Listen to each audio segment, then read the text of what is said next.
Well, hello everyone. Welcome back to the utter insanity that is Faux Real. On this episode, I welcome my very good friend and former Candytopian co-worker, Mark Ozog. He is an actor, an adventurer, an undercover agent, a world traveler. He really does it all. And because he does it all, he wrote a book about it. He actually sat down and wrote his entire life into a novel that has now been published, and it's pretty freaking awesome. His book is called I Still Believe, and we're going to get all kinds of all up in it. We're going to talk all about his book, about his adventures, about him meeting the freaking Pope. How amazing is that?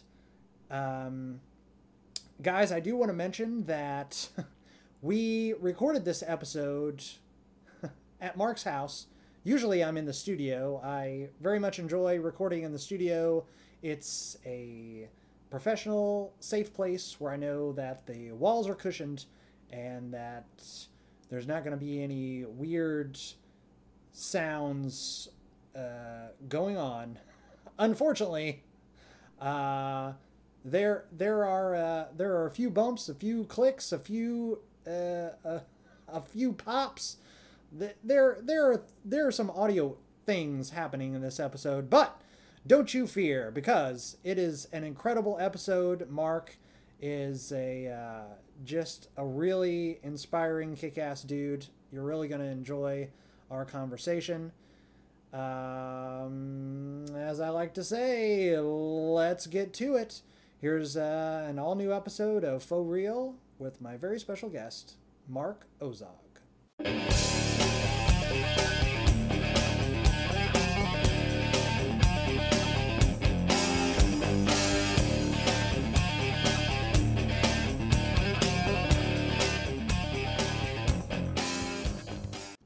Welcome to another brand new episode of Faux Real.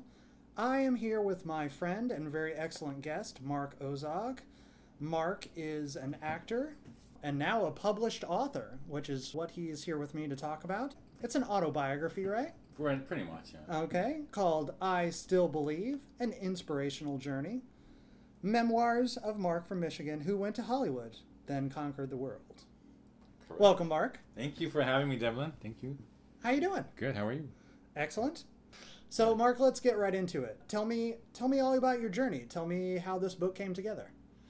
Well, when you have been struggling in this business, but you're still passionate about your craft, but then you learn life lessons along the way, it's like, okay, you can go on so many auditions. It's you up against 100 other people. Rejection.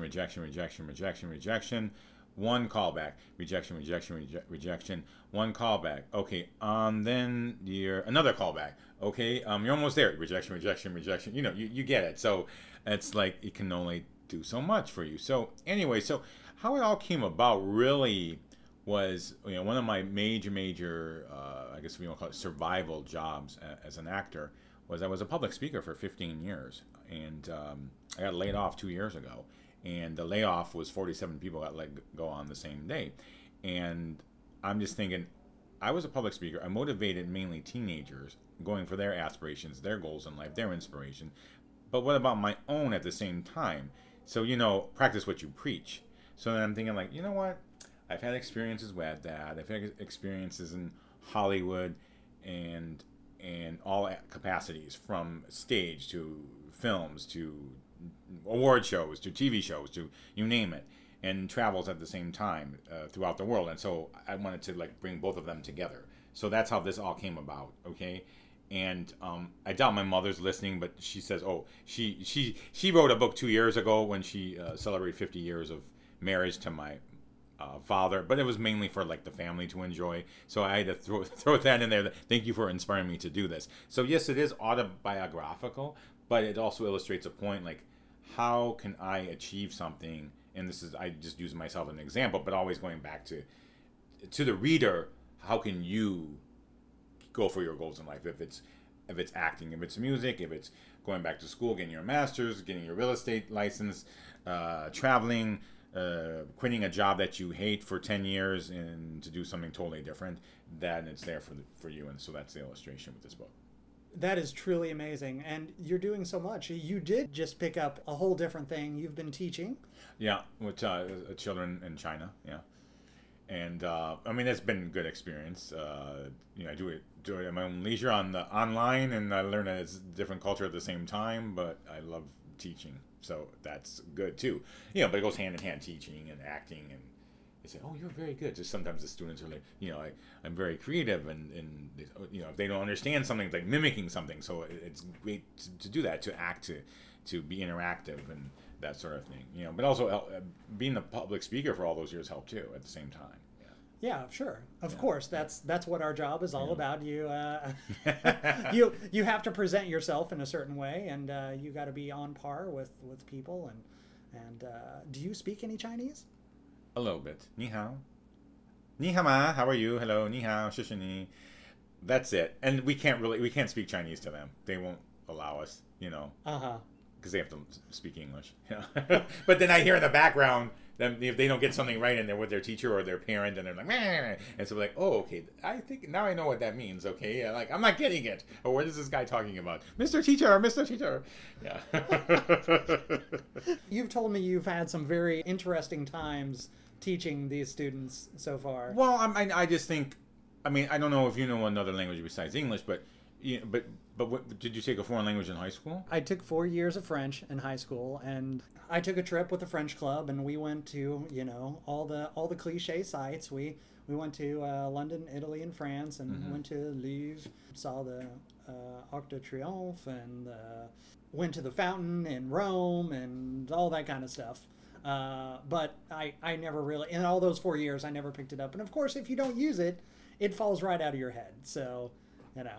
Sure. Well, no. I mean, my point being that is like when you were especially in your French 1 or French 2 or whatever, starting out, you know, it was very difficult or whatever. But I mean, you took 4 years of French, so you must have been pretty good at French if you took 4 years of it. Yeah. You know. Yeah. Yeah. I know. Yeah. Parlez-vous anglais? That's what I always say. Parlez-vous anglais? Oui. Okay. So. Je parle un peu français. But then I have to understand. You have to understand from the student's perspective. You know, Chinese is totally written so different, and then there's English that comes in, which is totally a different alphabet, and they don't understand it. And I know what the common mistakes are. But it's like, yeah, the other day I was saying to a student, like, I was asking him, like, so how often do you go to school, or how often do you go to the park? And she kept on responding, I walk to the park, I walk to school. I said, no, how often? Once a week, twice a week, once a month. I walk there. I said, no, I know you walk there, but no, I get it. I get it, but the question is, how often do you go? Right, you know? Right. Yeah. So, anyways, the things that we learn, I love this. I love your cover art here, where you're shaking hands with a wallaby.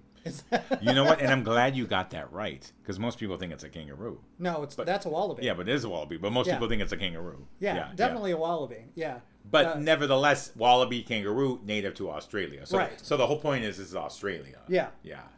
When was this taken? 5 years ago. 5 years ago? Yeah, 2012. In Queensland, at the zoo. Queensland, so Gold Coast, which is near Brisbane, is like south of Brisbane. So it's like it's on the coast of on the Pacific coast. So it's way north of Sydney, so like in the center on the east side. I want to go. Yeah, it was fun. I want to go so bad. Yeah, it was fun. I want to do all the really cliche stuff. You know, I want to go to the opera house. I want to hang out with wallabies. It's in the book. Yeah, it's in the book. Then you made me just realize something. So then I shouldn't have felt bad for the wallaby then. No, because I tell the story, you know, and I don't know how many interviews or podcasts or whatever. This is my first one. Thank you for inviting me. All right, popping your podcast chair. Yeah. But then they said, oh, to the kangaroo, and then they said, oh, I felt bad to the kangaroo, and I thought the kangaroo, because I think it's a kangaroo, was going to beat me up because the day before I ate kangaroo. And I felt bad. I'm like, I ate your cousin the next day. But now, but now I'm realizing it's not the cousin. But I mean, I guess a wallaby to a kangaroo is like. Apologies to all my vegan listeners. Yeah. But anyways, I did not. But you find kangaroo meat in the store. It's very, very common in Australia. High in protein, low in fat. But I didn't like it. Sure, just like you find dog meat in China. Yeah. there are so many lots of crackling. I was just flipping through. I love this picture of you with the accordion. Not Weird Al, but Shy Markey playing the accordion, 1986 at cousins Dan and Donna's wedding. Oh, how funny you ran! How randomly you opened into that. Do you still play? Oh my gosh, I wouldn't be able to know. I mean, my younger brother did, and he's been on rare occasion, but he's played it, and he's played it relatively with ease. Me forget it. It's been so long that I wouldn't even. I think that was the last year I played the accordion, in fact, and that was like 32 years ago. So it's really difficult to play. Yeah. I have endeavored to be Weird Al my entire life, so I have attempted to play the accordion a number of times, and it didn't go well. No. Not at all. Oh, you did attempt to play the accordion. Oh, I have attempted. Oh, okay. Attempted, underlined, and bolded. Okay. It was very much an attempt, and I did not succeed in any way, shape, or form. You have all these amazing photos around your apartment that I know appear in your book as well. You met the frickin' Pope. Oh, yeah. Tell me about that. Yeah, that was in 1999. How did that happen? At the Vatican. Uh-huh. Yeah. So, okay, well, then this gives information away that's in the book. Thumping. Yeah. I pick all that up. It's very sensitive, this little guy. So, the year is 1999, and my friend he's still my friend, friend at the time, but he was my roommate. He moved out from Michigan. He stayed with me for some time, then he moved back to Michigan. But at the time, his mom was working in China, out of all places, in Shanghai for 3 years, and so we flew over there. And as soon as I arrived, his mom's like, "Oh, call your dad up." But this is like 1999, so this is like before apps and all that. I'm gonna message you, and I'm okay. Facebook, where's the Wi-Fi? And, sure. But Facebook wouldn't exist in China anyways because it doesn't. So, well, you know what I'm saying? Google, Facebook, it's blocked. Right. Point being, okay, call your dad up, say that you made it here, okay? And then remember, at the time my parents were living in Chicago, and it was nighttime. This is my first time I flew over the international date line, and so we lost a day somewhere. And I'm thinking it's like this. I'm thinking it's a Wednesday night, and it's Thursday night, and my dad's just going to work in Chicago Thursday. And he calls me up, and he says, "Oh, what are you doing Memorial Day weekend?" And I said, "Why?" He's just like, "Oh, do you want to go meet the Pope in Rome?" And I'm like, I thought he was joking. I'm like, okay, am I jet lagged or what's going on here? And he's like, no, there's a private thing. And my dad was on the board with the Pope John Paul Center, which was opening in Washington, D.C. then a year later in 2000. And so they were going there. There was like a pilgrimage to the Vatican. And I'm like, okay, sure. So then that's how that started. So that was in February of 99. And then May we went. So 3 months later we went. And there was about 40 of us in the private session in the Vatican. And, this was pre 9/11, so think about a year and a half before 9/11, and right. Things were strict getting in there, but I can just imagine now, So yeah, that's how that happened, and then being Polish helped too. Yes. Wow. How did your dad How did that happen? Who did he work with? Who did he befriend that this all came together? Oh, he knew the cardinal. Really? And the cardinal was there at the meeting when we met the Pope. And so I'm a middle child, and my for whatever reason, my two brothers and my sister-in-law at the time, they got disheveled way in the back. This is at the Pope's quarters or wherever he is, his private session, right? And then I was with my parents for some reason, just me and them. So lucky me, right? Sorry, Chris and Mike, and Anyway, so they personally knew the cardinal, and we had name tags and whatever. So the cardinal was introducing, oh, this is Mr. and Mrs. Ozog, to the Pope, and then this is their son Mark, and so, it's like, whoa, and then so I had like 5 seconds with the Pope. The Pope looked at me, and I shook his hand, kissed his ring. So 5 seconds of the most traveled Pope in history, right? Probably, I don't know how many people he saw, all the places he'd been. Yeah. And little old Mark here, 27 years old, right? Yeah. Exactly. What an unbelievable thrill! And you got a full photo op with him, you got an amazing photo. Well, everyone that did, But I remember flying back to LA like a few days later, and they came to get me like early. Like my parents, they left later because they had less travel time to Chicago or whatever, and so we were at the airport like at 5:30 a.m. and I remember there was these 3 girls from Seattle. Someone was flying back to LA, and so we were all on the flight to Amsterdam, and then Amsterdam were dispersing. And they're like, "Oh, I did this in Rome, and I did that in Rome," and and they waved to the Pope over there, and then like, "Well, I met the Pope," and they're all like, "Huh?" And then I showed them my picture. I'm like, "No, seriously," and this is not Photoshop. Snap, snap. I said, "As you just waved to the Pope, I actually like met the Pope," Yeah. So, but that's a big core of the book too, and the message that I was trying to, and whatever your religious beliefs are, or if you're, I talk about that too. You can be agnostic, atheist, whatever. Maybe you are religious or Christian or whatever. It's like, okay, and that the message that the Pope gave me was really strong, and I still hold it to today, and it's in the book too. Yeah. You mind sharing that with us? Oh well, he didn't say anything to me, but it was kind of like I could it was like what is it like going back to Star Wars. Now I'm giving away pieces of the book because I write this in there. Like, okay, it's like Star Wars. It's like, Luke, I'm your father, right? So it's kind of like that same thing. It's like, the force is with you. The force imparting is with you. the wisdom of the ages. Yeah, exactly. Yes. So when the Pope came in, he went to the feeble people first. I remember there's a guy like a few rows in front of us, and he was in a wheelchair. And the Pope came in, he walked in, and he was spending some time with him, like a minute or two, and praying with him, and then went up there and they introduced him, and then we went in but one by one. So it's kind of like, okay, so he's spending the time with people that need it, unhealthy, at the end of their lives, that sort of thing. And then I'm like, then there's little old me, 27 years old, just been a few years in La La Land, right? Hollywood, and yeah, this was after Starship Troopers, by the way. Yeah, we'll talk about that later. We got to get to that. Yeah, we'll get to that we'll later. Get to that later. So anyway, no, he didn't say anything to me. The only thing I said to him was thank you in Polish. He's a man of many languages, so I said dziękuję, yes, which is thank you in Polish. He didn't say anything to me, but there was a message I got from him. The message was, keep working at it. Keep working at it. And there it is. And there it is, 19 years later, right? Here we are. Let's keep working at it. I know, so no matter what comes your way with, and we talked about this with jobs and everything, and just like... There's been a lot going on, listeners. Yeah, I know.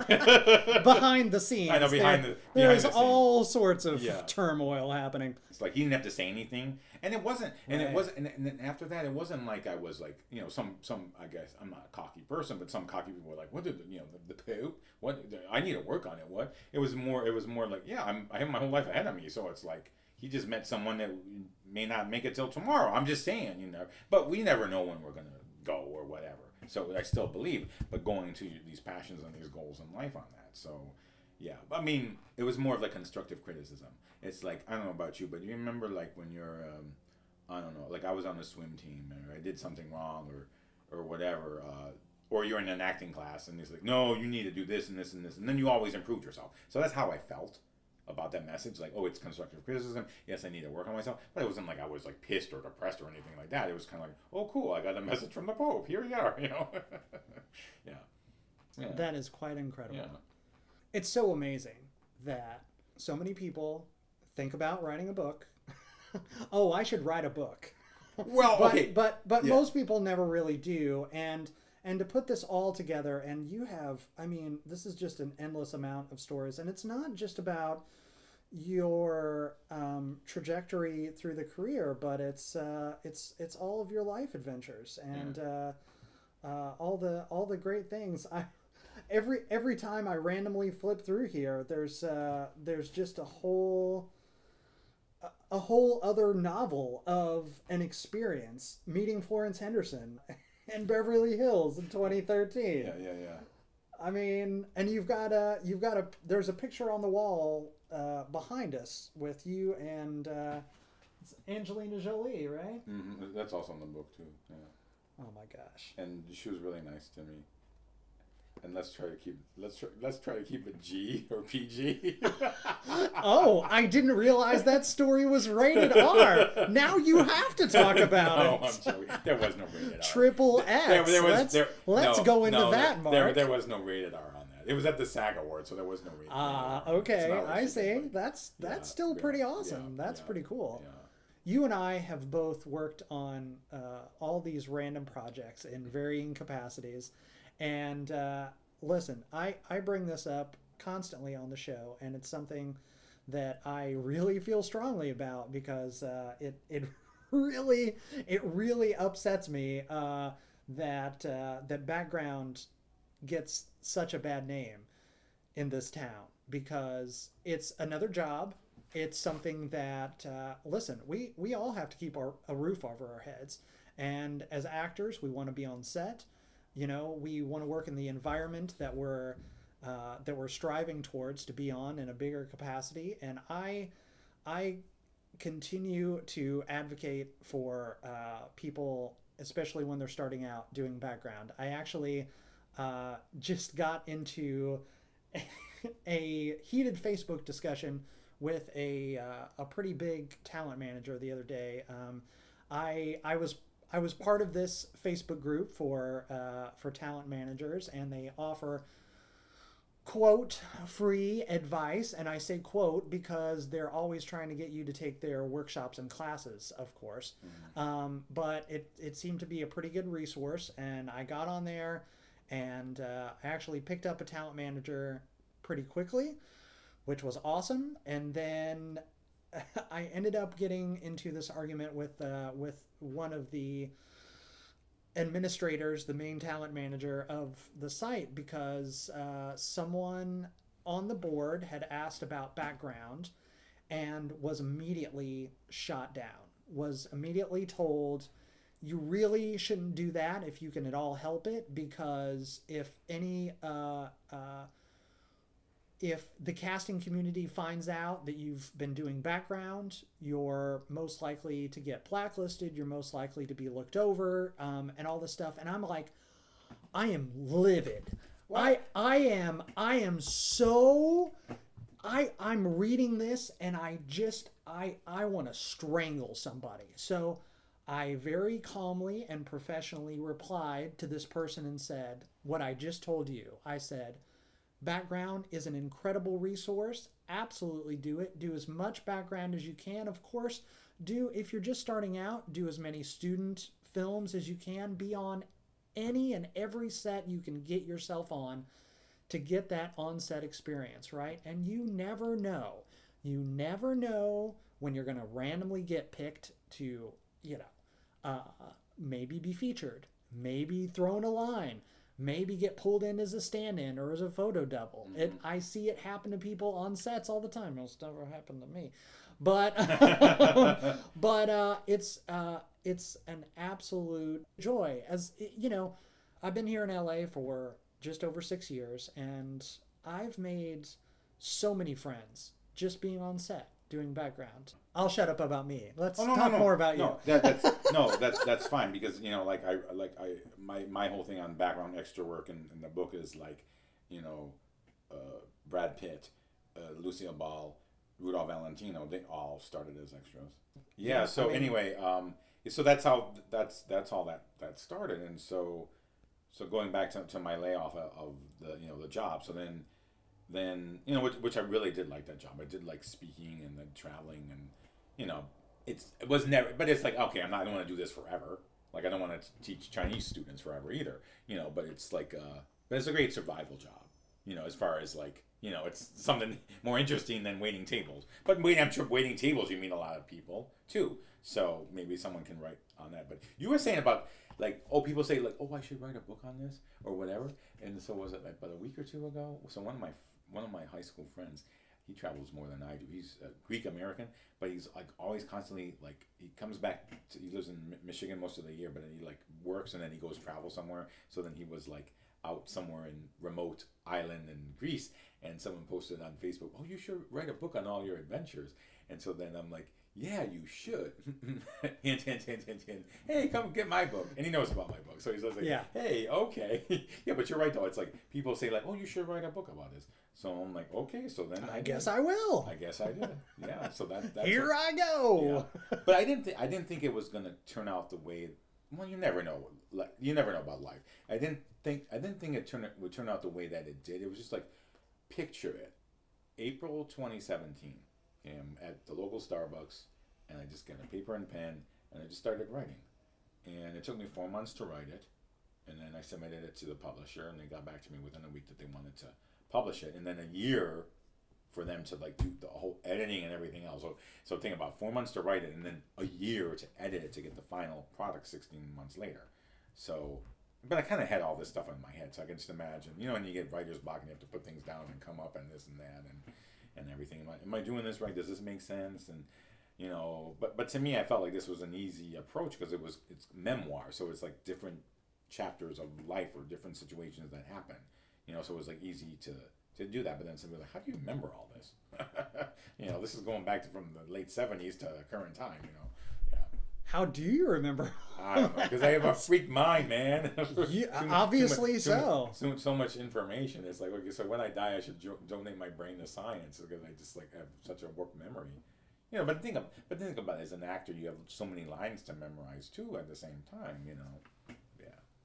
Sure, for one particular role, but to remember an entire novel of how many pages is this book? Under 66. 166 pages of life memories, and to put it together in such a way is pretty spectacular. Tell me more about your travels. You've been back to Poland a number of times. It's been 10 years now. It's been 10 years. Yeah, time for another visit, maybe to promote the book, right? I think so. Yeah. So first time I was 17 in high school, and it was still communism then, but then it changed over. Like after the month I came back to Berlin wall went down and everything, you know, and then communism changed. Then 05 and then 08. Yeah. But the old days were the old days. Yeah. They were. It was still Soviet rule, and things were cheap for us. They were very, very cheap. Very, very cheap. You know, but then 2005 was like a different country. Capitalism, you know, I would see like promotions for like learn English. Let's learn English the easy way. You know, everyone English, and they had toll roads, and you know, the exchange rate wasn't as good as obviously it was when it was communism. But they're not on the euro, so that saved them. But anyways, I mean, the euro is only hurting Greece and like Spain in particular, because those countries are really struggling financially, especially Greece. But anyway, so my friend. For Greece. Yeah. Anyway, so about travel. So yeah, Poland 3 times, but the place I've been to the most is Sweden. I've been there 7 times. I love Sweden. Yeah. You've been to Sweden? I've been to Sweden. Oh, yeah. nice. When I traveled with Help with People, our second semester was throughout Europe, so I went to Sweden, Germany, Austria, Belgium, Spain, Netherlands, and Portugal. Oh, okay. And we had a very like an afternoon in the Czech Republic. Oh, okay. Yeah. Okay. Yeah. So 7 times, and then 2008 I was there 3 months. But it's kind of cool. I had like a Swedish cell phone. Got to experience their culture more so, and friends that's they're Swedish and they live there, and then the few times I've gone back since then, so I guess that was the 4th visit or 3rd visit. Then I've gone back many times after that. And it's kind of like when you go back to your hometown and you're like, oh, this has changed, but this has the same. And so oh yes, that was like with me in Sweden. So my friends that I lived with in 2008, and this was in Stockholm, they moved back to where they're from in Malmö, which is in the south.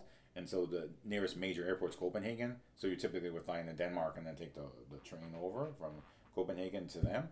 And so that's when I was taking so when the next visit I went, they were already in the south. So I flew to Denmark, not to Sweden. And then I took the train over. But then the train got new stops. And so I'm like talking to some local people. Oh, they got these new stops. And like, but is there, I need to stop at that stop. Oh yeah, that's still there. So it's kind of like, wait a minute, I feel like I'm back in Michigan, Sure. But it's like as time progresses, I have like many homes. It's not just like one home. Like some people would just have like one home. But you've had several homes, right? Well, yeah. Yeah. I didn't mean it like that. I think you're very aware of the answer to that question, Mark. I didn't mean it like that, but you know what I meant. Yes, you did. No. Yeah. Let's see. I think. So I've been staying here in Mark's apartment for the last month. He just got back from a whirlwind trip, which we're going to talk more about, and a book tour. And I think this is something like the 38th place that I've stayed since I've been here in LA in 6 years. Wow, you beat me. Are you It's, serious, or are you just making that number up? I was keeping a list and then I lost track. I was keeping a list on my phone and then I had like well, I had a random piece of paper that I was writing them down on for a long time, and then I put it in my phone, and then I think I accidentally deleted the list on my phone, and then I lost the piece of paper. So I don't like now. I gotta like backtrack and put it all together. But yeah, I think it's definitely more than 30, and probably more than 35, because I know I moved in the first year I was here. I moved 22 times. And that includes staying with friends, subletting. I lived in pretty much every single region of the greater Los Angeles area. It was pretty nuts. As I was saying, I should write a book. Yeah, you should. You should. You should. Now you made me think of how many I've been in. Okay, so I've been here 22 years. Mm-hmm. Well, I took some. I mean, I lived in Sweden for 3 months, and then Turkey for 3 months, 2 years. So yeah, but I'm still counting that. You know, I came back here 11 places in 22 years.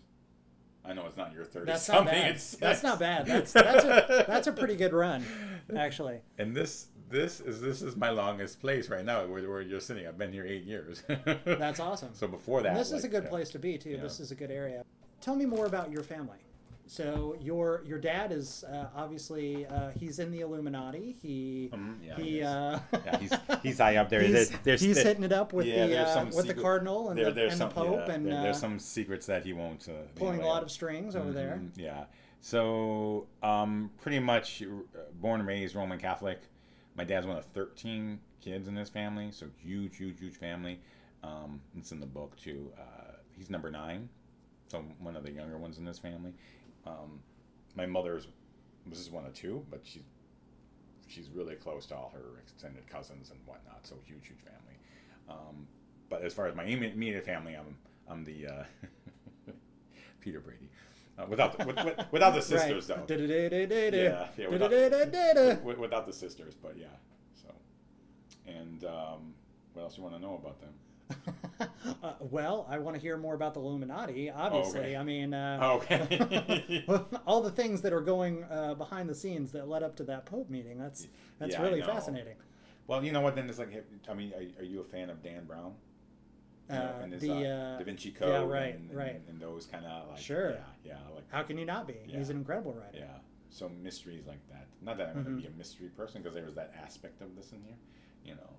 But it was like interesting. Like I talked to some of my like high school and grade school like teachers, and you know, and so you know, this is an adult Mark. This is not like age 12 Mark, right? So then they said, oh, if I could rate the book, I mean, like give it a rating.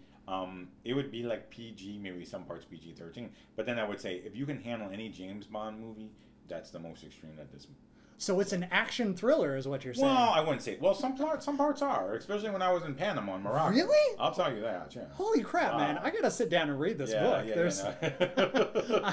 I'm imagining running through the streets and car chases and. Well, I wouldn't say car chases, but people chases. Yeah. Holy crap, dude! Oh my god. What's the audience that listens to this?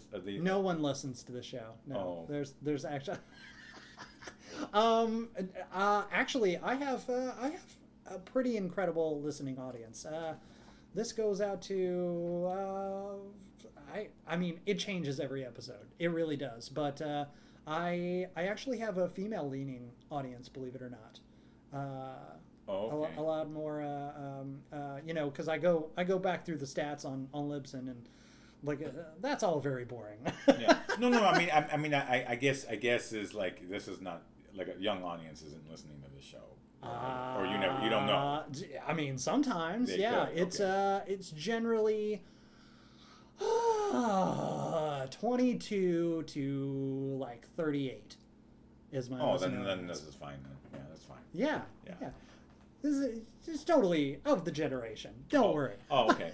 Well, it's not that, and it's not like you know, but there's just like some things that I mentioned or I say in there that's kind of like, oh, it's one of these kind of like self-defining moments. It's almost like, you know, Catcher in the Rye. Of course. You know, and how was like that guy's name? The kid's name was Holden, right?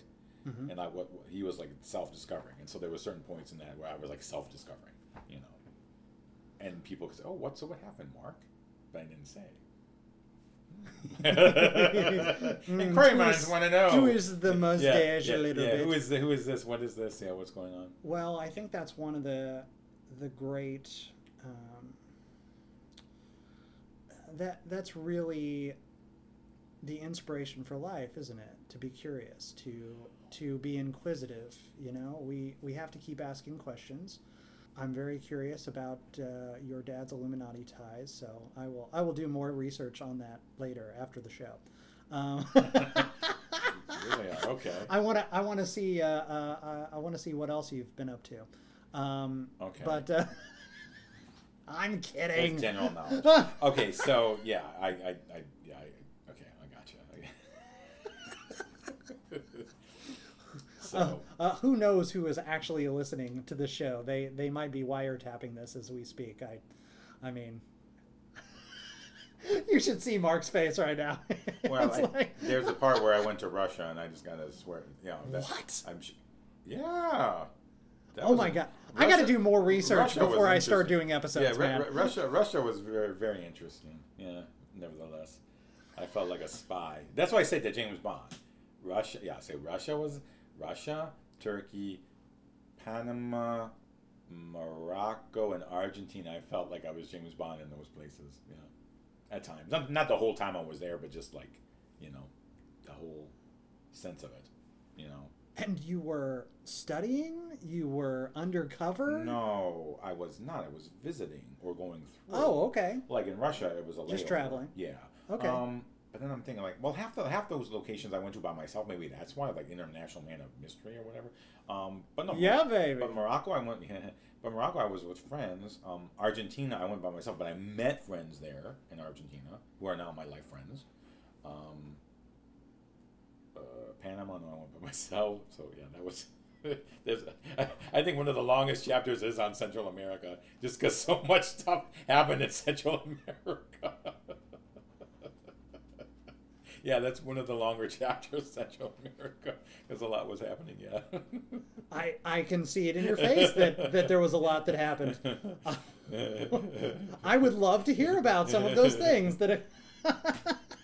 And not only that, but like trying to get out of there, trying to get out of Panama.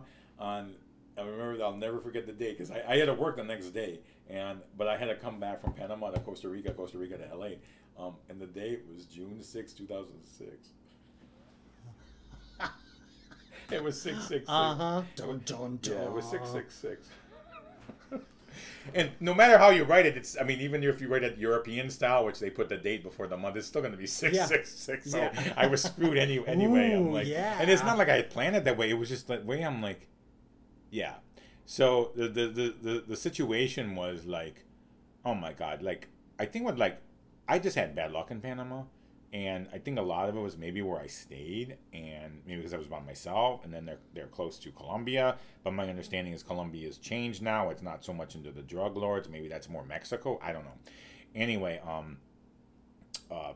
point being is I had this like afternoon free, and so this taxi driver like took me around like the whole city. I mean, I didn't want him to.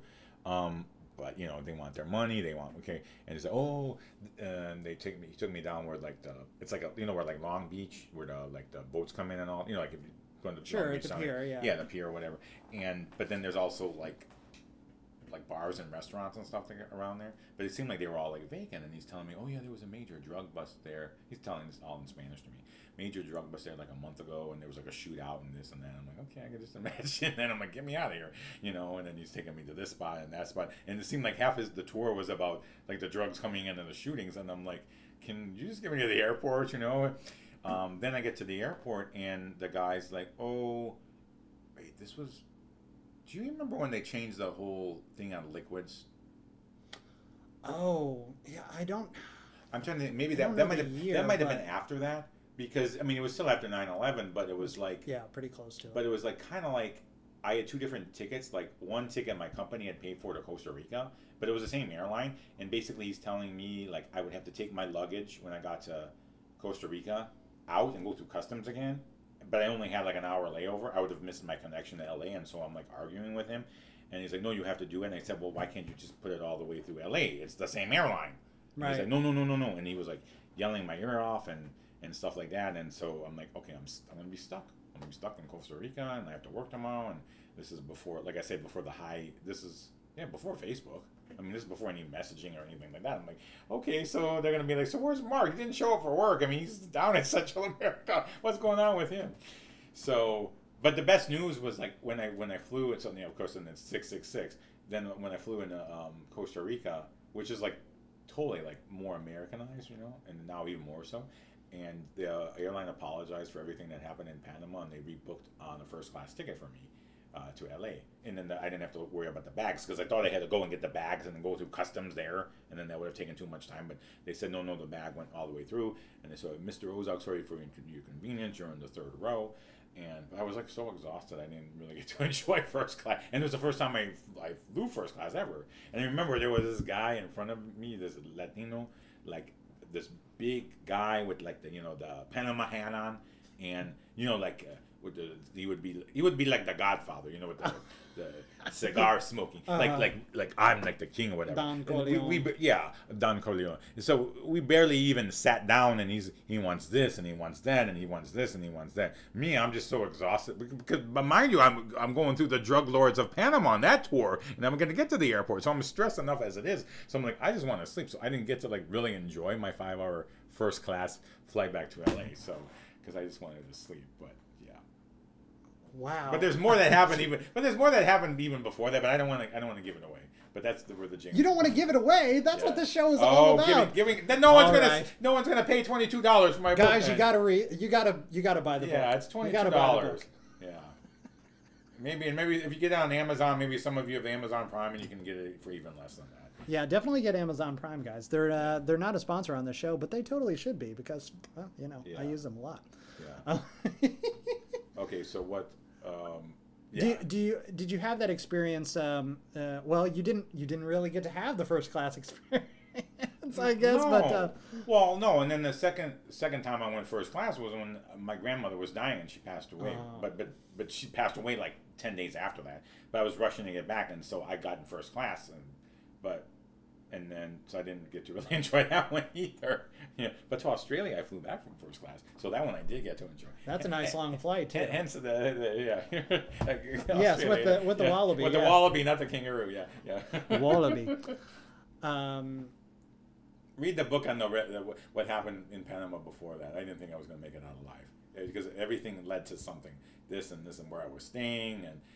What I had to encounter, if you want to call it the ladies of the night. But they were not even ladies of the night. They were ladies of the day. I'm not even saying the night. This was during the day, I'm like, I'm not that kind of man. No, I'm not going to, not that kind of man. I'm that kind of man, but not that kind of man. I just want to get to the canal. You'll wait till nightfall and then have your fun. Okay. And I've been to Amsterdam, so it's like, okay, whatever. That's Man, that's not in the book. I didn't get to have any. I went to Amsterdam during my Up With People year, and I had no fun. That's okay. I will return.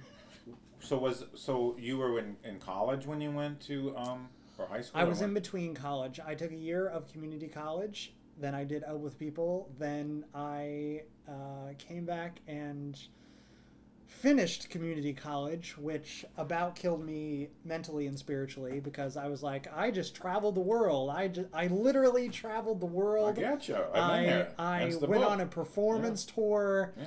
I'm like, I really always felt like I didn't really need school because I was going to be an actor, and I've known that pretty much my entire life. Yeah. And I was like, I don't need this. Why am I doing this? But then I'm like, all the family pressures and everybody telling you, well, dude, you already started it, you need to finish it, get your degree, and maybe it'll be worth something to you. And of course, it's the most useless degree in all the land. I have an associate's in theater performance, which will never do anything for me.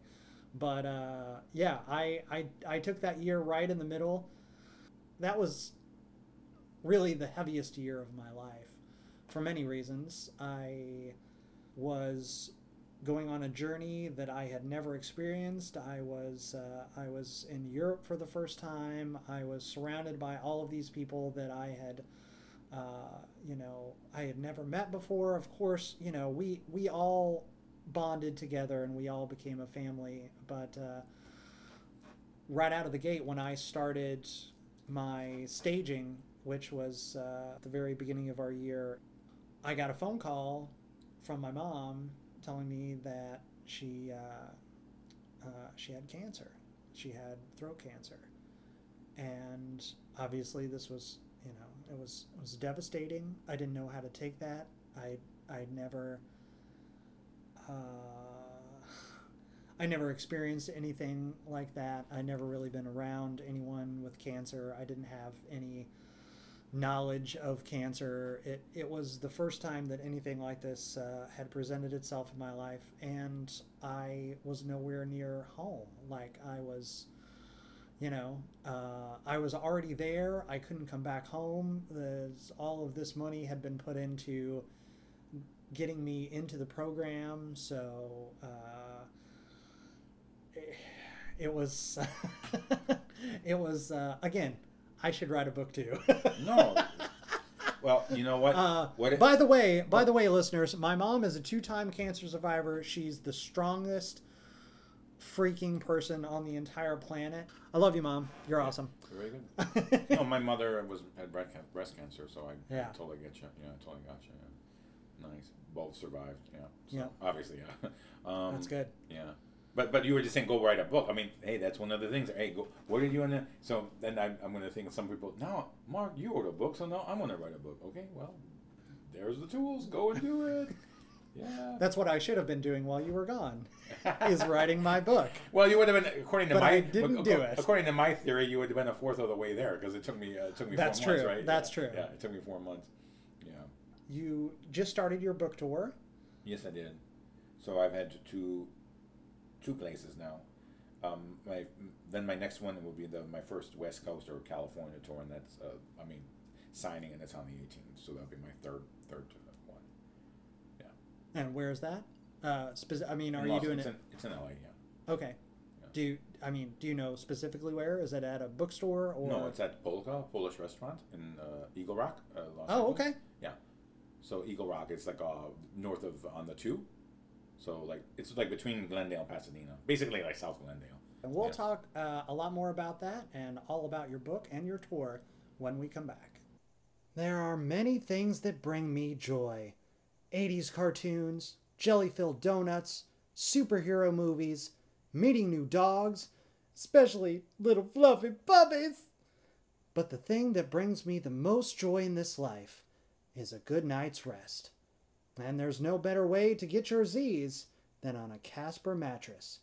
Designed by comfort angels for the relaxation of us mere mortals, Casper products are cleverly designed to mimic human curves, providing supportive comfort for all kinds of bodies, including the kind like mine that are built like a cross between Gumby and Kermit the Frog. Listen, guys, you spend a third of your life sleeping, so you should be comfortable. The experts at Casper work tirelessly to make a quality sleep surface that cradles your natural geometry in all the right places. It's as if you just had the most incredible massage of your entire life, then were whisked away by Aladdin's magic carpet, dancing just above the surface of the water while you glide into tantric slumber. The original Casper mattress combines multiple supportive memory foams for a quality sleep surface with the right amounts of both sink and bounce. A breathable design that helps you sleep cool and regulates your body temperature throughout the night. Casper also offers 2 other incredible mattresses, the Wave and the Essential. The Wave features a patent-pending premium support system to mirror the natural shape of your body. The Essential has a streamlined design at a price that won't keep you up at night. Casper also offers a wide array of other products. Of course they do, like pillows and sheets, to ensure an overall better sleep experience. These are all designed, developed, and assembled right here in the US of A. And let me tell you, you can be sure of your purchase with Casper's 100-night risk-free sleep on it trial. Casper not only allows you to sleep like a baby hedgehog on a mountain of marshmallows, but they also offer hassle-free returns if you're not completely satisfied. Their products are delivered right to your door in a small, how do they do that? Sized box, and they have free shipping and returns in the US and Canada. And here, ladies and gentlemen, boys and girls, muggles and wizards, is the kicker. Right now, you can get $50 towards select mattresses by visiting casper.com/faux real. That's FAUXREAL, and using my promo code faux real at checkout. What? Devlin, are you frickin' serious? You can't be for real right now. Don't you mean faux real? Yes, I do. Just go to casper.com/faux real, FAUXREAL, and use my promo code faux real to save $50 towards select mattresses. Right, meow. So you know what's interesting in this fact is, I didn't hold back in this book. I told it like it is. Like, you're telling your audience like it is. Hey, this is what happened. Life's not perfect, so this is what it is. Damn straight. There you go. It's pretty wild and woolly out here. Los Angeles it's a crazy town, man. Yeah. It really is. Yeah. It's just totally nuts. And, you're on top of the world one moment, and you've got a series regular on some show, and then you're back to doing background. I was working with a lady, I will not mention her name, the other day on set that had a pretty sizable recurring role on a network sitcom, and we were working background on set together. So again, I am very much not poo-pooing it. Listen, this is what we all do. We're all striving to do our art and get paid for it, and these are the trials and tribulations that we have to go through, Sure. In all of your adventures and writing this amazing book of yours, what is a standout experience? What is the thing that you, when you're meeting new people, what's the most awe-inspiring thing that's happened to you? Well, you already talked about you meeting the Pope. Okay, so yeah, I guess I answered my own question. Telepathy, the telepathy here, yeah. Yeah. So, that's got to be it, right? Well, that is it, especially the message of keep working at it, and then it goes Sure. along with the theme of I still believing and not giving up, no matter where you are in life or whatever you're trying to pursue. And I just, I decided, like you, since I was a kid, I wanted to be an entertainer, Mm-hmm. entertain, inform, all that good stuff, which is what we do, and that's part of life, that's my passion. When specifically do you think you got that, when did it occur to you that, was it in a moment? Was it in a particular, did you do some sort of performance when you were a little kid and you're like, oh, that's what I want to do the rest of my life? Well, it wasn't that I did any particular performance I wanted to perform. Mm-hmm. I was 4 years old. That's when it all started. I was 4. I saw what these kids were doing on these shows. I'm like, I can do that. I want to do that. I think a lot. But then the more actors I meet, they're kind of like in the same boat as me. Like they wanted this since they could remember. Maybe some not. Maybe some just recently find out about it. But it's like, But at that point,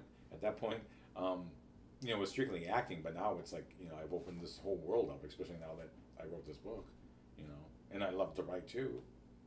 So act, write, as long as I can do what makes me happy, and in turn touches the world, if you want to look at it that way. Have you written any screenplays? That's in the book, but it's kind of like, I'm not going to give myself credit for it. Maybe I would say co-writing? Sure, yeah, I don't know. I'll call it co-writing. And that's up to my friend Jason in Texas if he's listening. I thought he's listening. I see. But, I wrote a treatment for script that is in development now. 5 years now. Okay, so here's something I like to ask all my guests. What are you watching?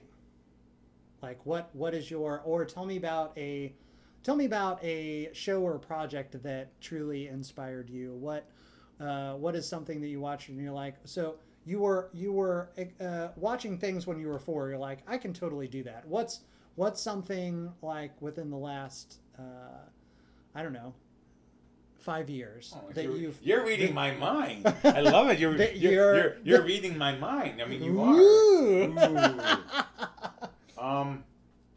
Two in particular. And it's interesting because both are films. And as a kid, I told just wanted to be television. I think as TV was like a regular page, or it's like it's continuous. Like it's a show that's recycling in characters like every single, week or whatever, right? Sure, of course. Unless you're on a soap opera, then it's every day or 5 days a week, right? Right. But now as an adult, I'm like, oh, now I'm more like film interested, I guess. Maybe because there's different characters or whatever. 2 movies. One is based on a true story, and one is a true story. So both diverse in diverse ways. And I'm trying to think if they were out the same year. They were either out the same year or they were back-to-back years, okay? And you want to take a guess? They're both Oscar winners, by the way. Both won Oscars. Both pictures.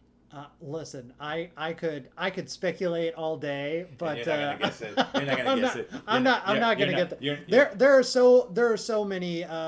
There's been more great films in the last 5 years than there were, in the previous 20. I think independent filmmaking is just coming leaps and bounds. I just saw Searching, John Cho's new movie the other day. I'll talk about that later. Yeah. Okay. So anyways, the first film was Argo. And I think like for me is, I remember that situation as a kid. It was like one of my first memories. I think it was my first memory. The hostages in Iran and all this and they were in Iran, but in the movie it was actually Turkey, which I find interesting that years later I ended up going to live 2 months in Turkey, and I went to all those places that they shot the movie, so that was like amazing, And I have a friend who's actually in the movie. He had a bit role. He's like one of the agents or whatever in Washington D.C. and he had lines and everything. Matt Nolan, and I'm saying his name, Matt Nolan. I said when I went over to Turkey, he was kind of, can I say pissed off? Is that allowed to say that? Oh, sure. Oh, okay. Yeah. He was cuss all you want. He was pissed off, and I'm like, why? He's like, well, you're in Turkey. And I'm like, yeah, but you were in Argo, and didn't you go to Turkey? And he's like, no, that was a sound station that, whatever the studio was. Like, I was at a sound stage. Yeah. I was at the sound stage, blah, blah, blah. Oh, and okay, hold that thought. I have something else to tell you about a friend of mine, which... Okay. I don't know.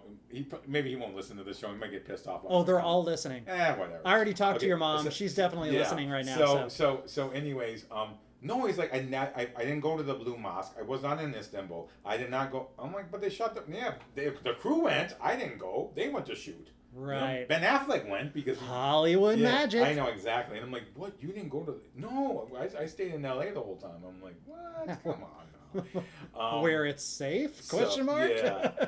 and so anyway, I think that number one and then number two, I mean, it was a very creative movie, and then because you've seen the movie, I presume. Oh yes. The movie, of course, a movie crew going in to get them out. Right. Right. On top of that, and John Goodman and was Alan Arkin. They brought the comic relief here in Hollywood in the movie and stuff like that, and then just the whole like 70s and 80s music that was made into the movie too. So I think from that perspective, that and the other movie is Searching for Sugar Man. Ah, okay. Talk about a musician. Mm-hmm. His whole life. Look at that. Yeah. I mean, are you familiar with the story of Cisco Rodriguez? Because this is what it's about. Well, whoops. I'm sorry.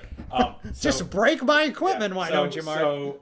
So Cisco, it's a documentary, and won for best documentary that year. So Cisco Rodriguez, he was a Mexican American singer, really big in the late '60s and early '70s. And if you listen to his music, it's a lot like James Taylor, like the folk, like. And he was like big, if you want to call it, during that time. From Detroit, born and raised in Detroit, south side of Detroit, and the record company let him go a week before, or 2 weeks before for Christmas. And there's a song in the movie, and it's like the soundtrack. I love the soundtrack because if you like that kind of music, like James Taylor, or even that music of that time period, it's kind of like all of that, like struggling and this and that in the late '70s and what was going on in the Vietnam movement and things like that. I know it's something that always goes to the '70s. It was Searching for Sugar Man or Argo, but then Argo was like the '70s later over to the '80s. But and one of the lyrics is, I lost my job 2 weeks before Christmas, or the record company let me go, and they were interviewing all these executives out here in LA, and it's like, I can't believe they let him go. He was like huge. Well, anyway, so the backstory is he was huge in South Africa in the '70s and the '80s, especially through apartheid, and he was bigger than Elvis and the Beatles to them. And I have my friend up in Seattle. He's from South Africa, and I mentioned Rodriguez to him. Yeah, it's like Michael Jackson and Elvis and Beatles to us. As soon as I say Rodriguez, he's like, yeah, and he's like, and he's my age, 42 years old, so around that, we were kids during that whole apartheid, but he knew like Rodriguez, but Rodriguez didn't know he was huge down there, and I'm surprised that like they didn't like pick him up. So in the documentary, they're trying to find Rodriguez. They don't know where he is, and they thought he committed suicide. And then one of the lyrics in one of his songs is Dearborn, which is a suburb of Detroit. Dearborn is the world headquarters of Ford. Right. And in the documentary, so they're down at this music store, or whatever, in Cape Town or whatever, and he opens up the atlas and he's looking at this thing. So where's Dearborn? Oh, it's in Michigan. Let's try to find him. So early '70s, really huge. Then he lost the record thing, and then he was doing pretty much like blue collar work. Like in the factory, like in I don't know specifically what he was doing, but Rodriguez we're talking about. So like really, really struggling, and then they're showing him in this working class neighborhood in South Detroit, and he's going through the snow, and he had 3 daughters, and the daughters were saying like, I just hope he can like afford to buy new glasses because they broke. Well, anyway, so they found out that he was alive, the people in South Africa, and they, oh yeah, come to South Africa, and so he went down there, maybe 2000. Yeah, I think it was about 2008, 2000, give or take a few years. So this is about 10 years ago. And this is in the documentary. And so they fly him down to South Africa, and the plane lands, and then this like limo and this like entourage of people come up, and the daughters, and they're in the documentary talking like, oh, I wonder who's that for? It was for him, and he didn't know it. He's like, what? Whoa. And then they took him to like this stadium of like thousands and thousands of people, and then they're cheering Rodriguez, and it's like, wow. It was like a resurgence. Yeah. Like he was huge way before either you and I were born, and how 40 some years had passed, and people knew him in South Africa, but not here. And then he goes down there, and they're like idolizing him, and he's just all this 40 years he's just been a working class citizen when he could have been like Rolling Stones or Michael Jackson, or making millions and millions of dollars, and he didn't. So but that's what the whole documentary is about. But it's just like amazes me. So then I get down on, okay, I didn't land that role, but then I look at someone like him and what he had to go through, and then all of a sudden this happens. So I think from that standpoint, the story. So he's in the '70s, so he's right. Obviously, I still believe, right?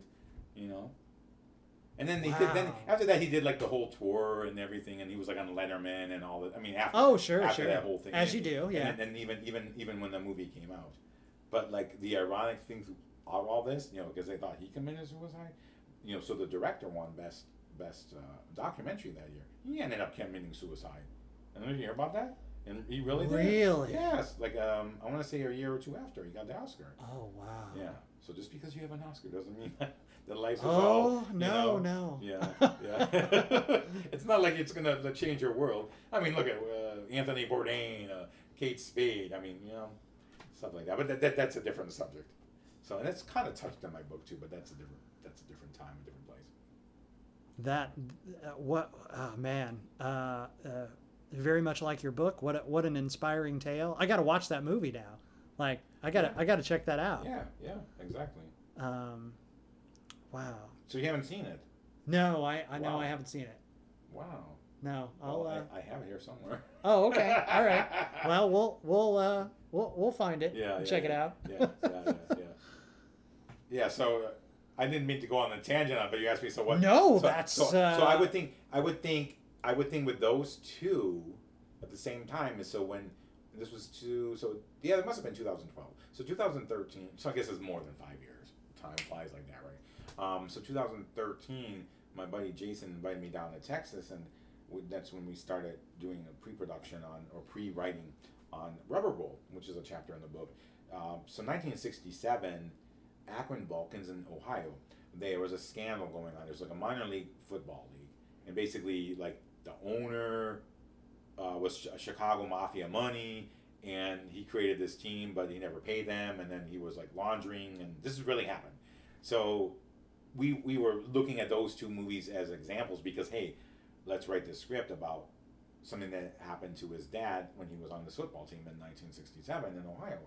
And so that kind of like draw that out, and then we did pre-production. We went down to Ohio. We even went to Arizona to look for this scoundrel. We couldn't find him because there was a book that talked about the scandals of Akron, and they said, okay, so this guy Frank Hearn, this criminal or this convict, he after he went and spent some time in jail, like in the 70s and 80s or whatever, then he went out west and he moved to Arizona, to Sedona, Arizona, in a gated community. So we're thinking, okay, so it's going to be like one of these like luxury, and we actually went there and we put up the address. Gated community, behind. So the gate is like, you remember in school? I took the bus to school when I was a kid. Yeah, so did I. Yeah. Do you remember the school? Like they had the gate that went down. That's what the gate was, and the community was like would be something like around here. I'm like, gated community, my ass. I mean, this is like I'm thinking that he's some luxurious. Well, we couldn't find him, or there was the address that was tipped off by a local Phoenix news reporter. This is really happening.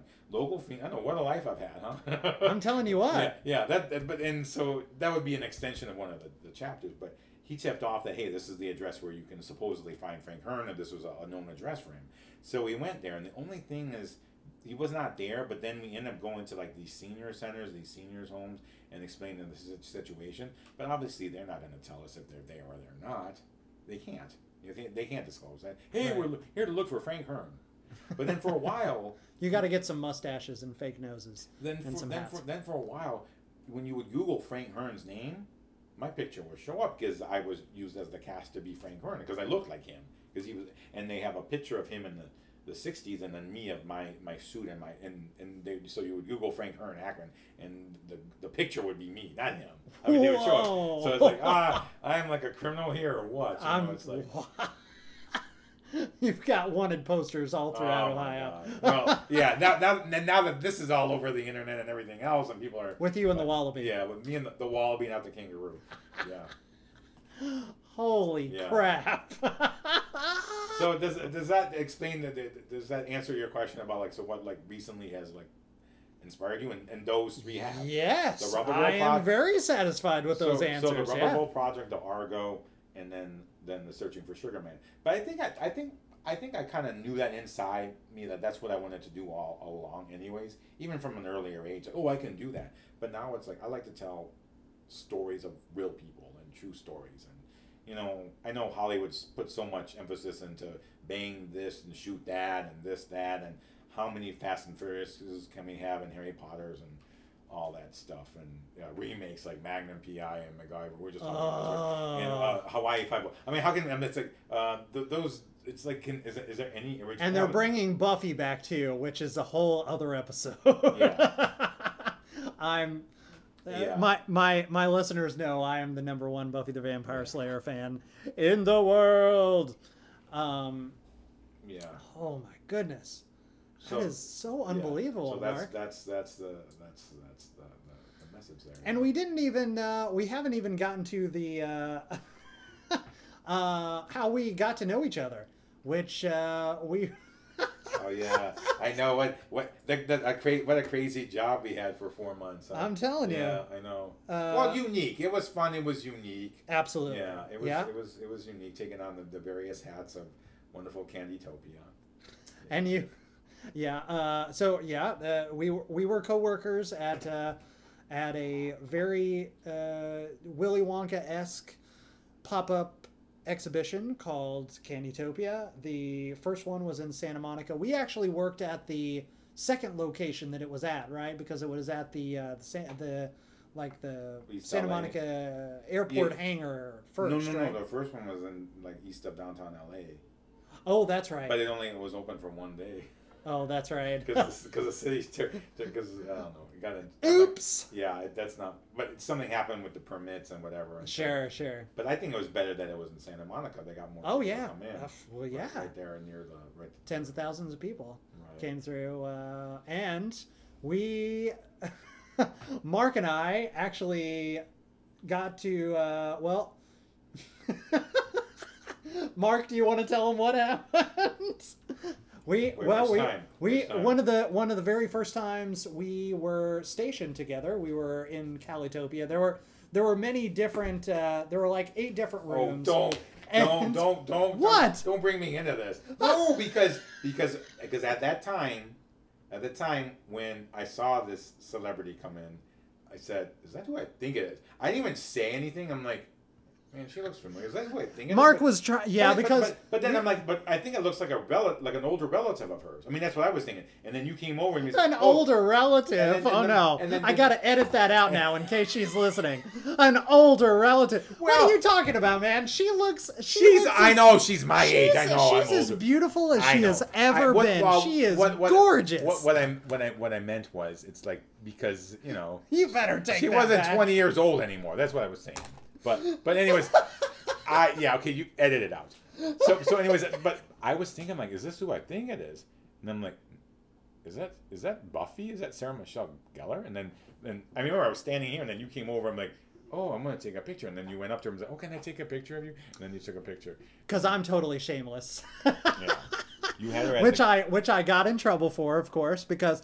And Sarah was actually the second celebrity that I shamelessly asked to... Wait, did Sarah come through first, or did Drew? Because no, Sarah Drew... came. Sarah that's came right, first. Sarah was first. That's right. Because I was there when Drew came in, but then after that, it was already... Because when you took the picture, nothing was stated about picture taking. Right. But then it wasn't, already when Drew came in... It wasn't a stated policy yet. Already it was Drew assumed that always... that we would be good employees and not attempt to ask for pictures with the celebrities. But listen, of all the people in the entire world, there are only 2 that I would outright ask for a picture, and those and Drew and Sarah happen to be those people.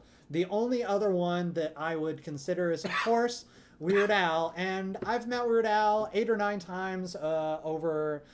Since 1996. Congratulations, Al, on your star on the Walk of Fame. That just happened this past Thursday.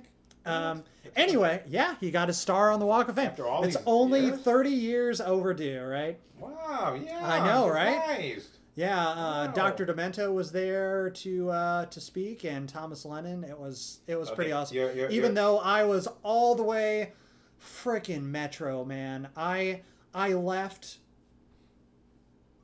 almost 2 hours beforehand so I could get there plenty early. No, almost 3 hours so that I could be like a full 90 minutes plus early to make sure I would get a good spot. I've been to a bunch of those star ceremonies, and usually if you get there an hour and a half, a couple hours before, you get in a pretty good spot. The freaking Metro took so goddamn long that I was all the way in the back, like almost to Orange, and they had the whole, they have the media on steps where they're overlooking the stage, and I couldn't see past them at all. I was all the way But Al posted, of course, he posted an album on his Instagram, and the back of my head made it in the back of one of his pictures. So when, anyway, Emo Phillips was also walking around, and because, as you know, I'm totally shameless, I asked to take a picture with him, and he graciously accepted. So I got to meet and take a picture with Emo Phillips. That was pretty neat. But anyway, yeah. So Sarah Michelle Gellar rolled through, and yeah. She was at Weird Al's team too. No. I mean, okay. I mean, in Candytopia. She's following you everywhere too. Okay. Yeah, and she was nonchalantly just coming through, and our managers would always make a big deal of these VIPs rolling through, and every time they would make a big to-do about it, like, they would specifically come through, usually more than one of them, and go to each one of us and be like, listen, guys, we've got some VIPs coming through, don't take any pictures. And of course they would talk to me first because they know I'm a little shit. But every time they would tell us that there was a VIP coming through, it was someone I had never heard of or I was totally not familiar with. Like, what was it? That YouTube family that came through. I had no idea Lopez? who those... No, I know who Mario Lopez is. Oh, no, but he's the thing for his YouTube channel. But it was so weird because, like, every time, like, all of the people that I consider like celebrity VIPs didn't come in as a VIP. They just came through. Like, they told us about Drew. I knew that Drew was coming through, but Sarah just came through as a normal human, as did Jaleel White, and I wasn't there that day. I don't know. There were Candytopia was guys, if you're in New York City, the new location is now open through December. I don't know why I'm doing a plug for them. I don't work for them anymore. Neither of us do. They closed the Santa Monica location July 22nd. But it was sure a lot of fun. We were just talking about this before we started recording, but I think it was probably one of the best places I've ever worked. Yeah. It really was. Yeah. We had a great team. All of our coworkers were amazing, and made a lot of friendships from there. Obviously, so since we're sitting here together now. Sure. It was pretty. Yeah. It's pretty cool. I mean, for that short period of time too. Right. Because we knew it was just a temporary job. So. Yeah. Interesting. Well, Mark, you've lived quite a life. Your book, which I'm definitely going to read all the way through. Now that we've had this discussion, I really appreciate you being here and sharing your story. Amazon, and your life. Barnes and Noble, they can check it all out on there. Yeah. Okay. I still believe Mark Ozog, O-Z-O-G, Barnes and Noble, Amazon, and some other sites you can get onto, and hopefully in the bookstore. But I think more people get in on those sites. And they're doing a book signing. You were asking me earlier about that. Yeah. So tell us all about that. So it's Tuesday, September 18th, and it's at Polka, which is a Polish restaurant in Eagle Rock, off the 2. And there's going to be a buffet. There's going to be a book signing, a little Q&A, and that sort of thing. And you'll be playing your accordion. Oh yeah. Since it's polka. There you go. Right? Yeah, I know. It's so funny.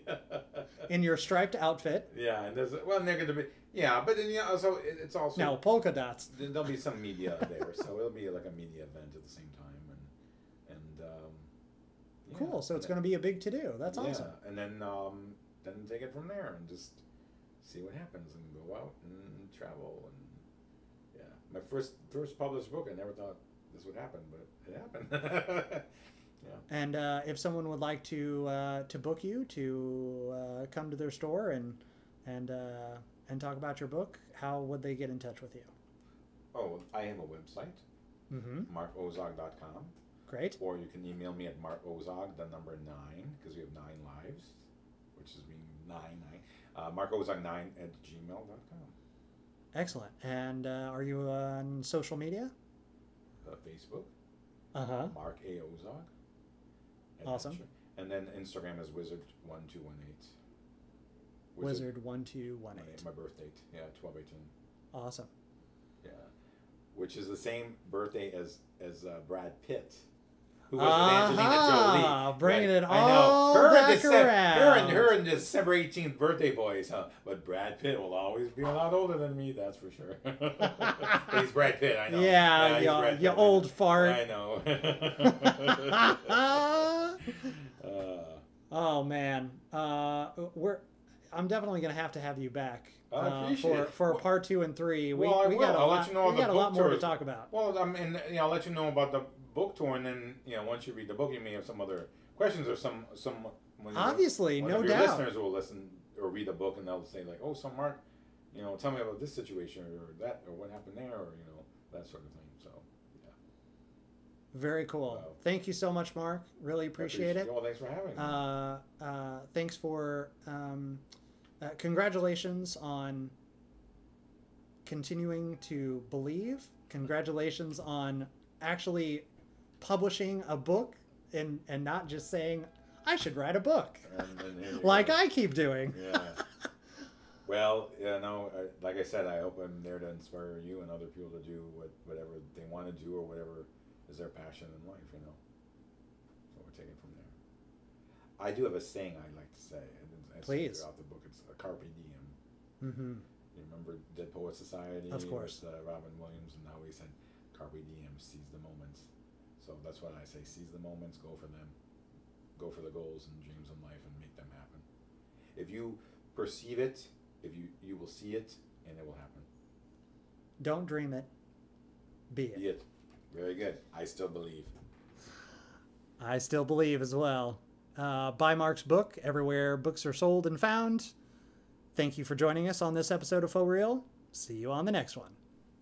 Remember, you can follow me, as always, across all the places at Devlin Wilder. That's DEVLINWILDER. And Faux Real at Faux Real Pod. That's FAUXREALPOD. That's it for this one. See you on the next one.